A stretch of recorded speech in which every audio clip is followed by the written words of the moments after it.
Dear students, we are with our EasyLink team members in Ireland. Amol, Hi. so happy to meet you. Me too. Yeah. And Amol came here how many months back? I came in September intake. September intake, yeah. It's been like 9 months. 9 months. So it was our promise that we'll be in touch. Yeah. And thank you so much for doing all the coordinations. Now that my son is also coming to Ireland for education. And these are the senior team members we have in Ireland to guide you, help you once you come here. And it doesn't mean that we will take care, but then students should have commitment, students should have hard work, correct? And students should have academical interest. It's not that generally coming to Ireland and getting a lot of hard work behind. So Amul, what is your message to the junior students who are coming to Ireland? It's a safest country in here, and it's better to go on with your studies. And there will be many options for the part-time, and you have to deal with the life situations here. Like we are coming into a new life, and we have to study a lot of from our life as we are living from our family. We have to do our own things all alone. So be ready to come here to live alone and to enjoy your life and study as much as you is possible. And all the very best for everyone who is planning to come to Ireland. എനിക്ക് അമൂല്യമായിട്ട് നമ്മൾ ആദ്യമൊക്കെ സംസാരിക്കുമ്പോൾ ഉണ്ടായിരുന്ന ഒരു discussion you did ഒരു engineering അല്ലേ from Vidya mechanical engineering then we discuss you are into your business helping your father then you said I want to study a little more because you were into logistics, supply chain, etc. You want to study more.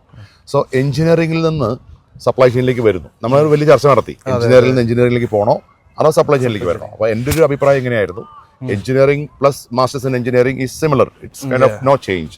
Engineering plus management is a big thing.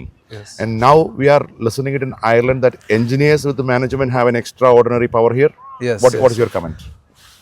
ഞങ്ങളുടെ ഇപ്പോൾ കോളേജിൽ same course supply chain മാനേജ്മെൻറ്റാണ് ഞാൻ ചെയ്യുന്ന course. അതിലാണെങ്കിലും കൂടുതലും mechanical engineering കഴിഞ്ഞിട്ടുള്ള students വന്നിട്ടുള്ളത് കണ്ടിട്ടുണ്ട്.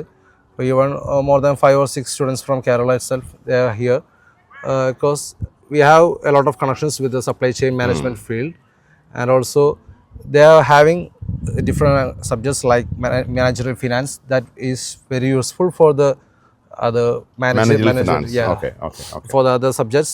So നമ്മളൊരു മെക്കാനിക്കൽ എഞ്ചിനീയറിംഗ് കഴിഞ്ഞ നേരെ നമ്മളൊരു ബിസിനസ്സിലേക്ക് കടന്നു എന്ന് പറയുന്നതിൽ കാര്യമില്ല. നമുക്കത് എങ്ങനെ മാനേജ് ചെയ്ത് കൊണ്ടുപോകണം എന്നുള്ള കാര്യങ്ങൾ പഠിക്കണമെങ്കിൽ നമ്മളൊരു മാസ്റ്റേഴ്സ്, അതും മാനേജ്മെൻറ്റ് സബ്ജക്ട്സ്, ഏതെങ്കിലും ബിസിനസ് സബ്ജക്ട്സ് റിലേറ്റഡ് ആയിട്ടുള്ളൊരു മാസ്റ്റേഴ്സ് ചെയ്യുന്നത് നല്ലതായിരിക്കും. അതും സപ്ലൈ ചെയിൻ ആകുമ്പോൾ ഇത്തിരി കൂടി റിലേറ്റഡ് ആണ് നമുക്ക്.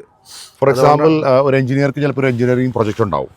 അപ്പോൾ നിങ്ങൾക്ക് അതിന്റെ കോസ്റ്റിംഗ് അറിയണം, ടൈം ലൈൻസ് അറിയണം, കസ്റ്റമേഴ്സിന്റെ റൂൾസ് അറിയണം അല്ലേ. എഞ്ചിനീയറിന്റെ കൂടെ ഒരു management is A good combination. And students fortunately engineers are in the critical skill shortage of Ireland today. And I think Amul, you are being a good role model to your junior students. Engineering ആയിട്ട് എത്ര വർഷമായി കാണും ഇപ്പോൾ? ഞാൻ 2019 ആണ് pass out ആയിട്ടുള്ളത്. So 4 years of experience and came here. And what is your comment about the country as Ireland?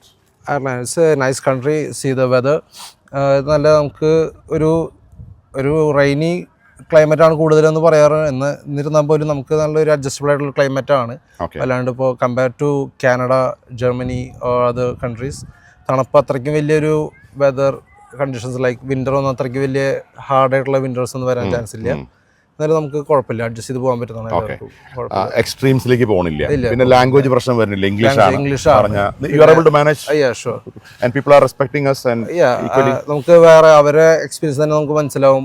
ഇപ്പോൾ Canada അല്ലെങ്കിൽ ഓസ്ട്രേലിയ അല്ലെങ്കിൽ യു കെയിലേക്കൊക്കെ പോകുമ്പോൾ ഉണ്ടാകുന്ന ഒരു ഡിസ്ക്രിമിനേഷൻ കാര്യങ്ങളൊന്നും അവിടെ അങ്ങനെ വരുന്നില്ല. നമുക്ക് എല്ലാവരും നമുക്ക് മാനേജേഴ്സ് നമ്മുടെ ഇപ്പോൾ ഈ പാർട്ട് ടൈം ചെയ്യുമ്പോൾ നമ്മുടെ മാനേജേഴ്സിൻ്റെ അപ്രോച്ചൊക്കെ നമുക്ക് ഭയങ്കര ഹെൽപ്ഫുള്ളാണ്. നമുക്ക് നല്ല സുഖമാണ് അവരായിട്ട് വർക്ക് ചെയ്യാൻ വേണ്ടിയിട്ട്.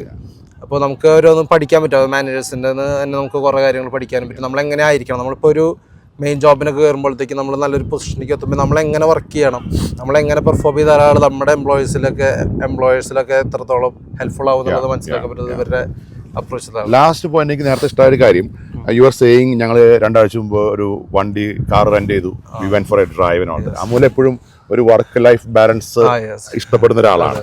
And with Nimi while having the coffee you are saying ഒരു 500 euro ഉണ്ടെങ്കിൽ ഒരു പക്ഷേ ഒരു 5-6 രാജ്യങ്ങൾ കണ്ട് കറങ്ങി വരാം ഇവിടെ. കാരണം it's a small formality to get a visa in all other European countries and also to UK if required അല്ലേ. അപ്പം അങ്ങനെയൊക്കെ പോകാനും തൊട്ടടുത്തുള്ള മറ്റ് യൂറോപ്യൻ രാജ്യങ്ങൾ കാണാനും ഞാൻ പഠിച്ചുകൊണ്ടിരിക്കുന്നതിന്റെ ഇടയിൽ പറയുന്നതല്ല, when you get a break or vacation. ഇപ്പൊ വെക്കേഷൻ ആണ് അല്ലേ, you are full time going for a job and you are working with McDonald's അല്ലേ.